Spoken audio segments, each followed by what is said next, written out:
ವಿಶ್ವಸಂಸ್ಥೆಯ ಘೋಷಿತ ಅಂತಾರಾಷ್ಟ್ರೀಯ ಪ್ರಜಾಪ್ರಭುತ್ವ ದಿನವನ್ನು ಬೀದರ್ನಿಂದ ಚಾಮರಾಜನಗರದವರೆಗೆ ವಿಶ್ವದ ಅತಿ ಉದ್ದದ ಮಾನವ ಸರಪಳಿ ನಿರ್ಮಿಸುವ ಮೂಲಕ ಆಚರಿಸಲು ರಾಜ್ಯ ಸರ್ಕಾರ ನಿರ್ಧರಿಸಿದೆ. ಬೃಹತ್ ಮಾನವ ಸರಪಳಿಯನ್ನು ನಿರ್ಮಿಸುವ ಮೂಲಕ ಪ್ರಜಾಪ್ರಭುತ್ವದ ಮೌಲ್ಯಗಳನ್ನು ದಾರಿಯುದ್ದಕ್ಕೂ ಪಸರಿಸುವ ಕೆಲಸವನ್ನು ಸರ್ಕಾರ ಮಾಡಲಿದೆ.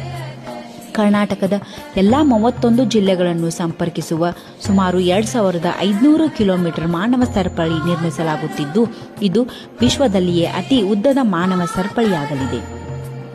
ಈ ಯೋಜನೆಯು ಪ್ರಜಾಪ್ರಭುತ್ವದ ಹಬ್ಬವಾಗಿದ್ದು, ವಿವಿಧ ಸಾಂಸ್ಕೃತಿಕ ಕಲಾ ತಂಡಗಳ ಸಂಘ ಸಂಸ್ಥೆಗಳ ಸಹಭಾಗಿತ್ವದೊಂದಿಗೆ ಕಾರ್ಯಕ್ರಮದಲ್ಲಿ ಸಸಿಗಳನ್ನು ನೆಡಲಾಗುವುದು. ಸ್ಥಳೀಯ ಮಟ್ಟದ ಗ್ರಾಮ ಪಂಚಾಯಿತಿ ಅಧಿಕಾರಿಗಳು ಸೇರಿದಂತೆ ಸ್ಥಳೀಯ ಸಂಘಟನೆಗಳು ಸಕ್ರಿಯವಾಗಿ ಪಾಲ್ಗೊಂಡು ಸಂತೋಷ ಸಡಗರದಿಂದ ಬೃಹತ್ ಸಂಖ್ಯೆಯಲ್ಲಿ ಸಾರ್ವಜನಿಕರು, ವಿದ್ಯಾರ್ಥಿಗಳು ಕಾರ್ಯಕ್ರಮದಲ್ಲಿ ಭಾಗವಹಿಸುವರು.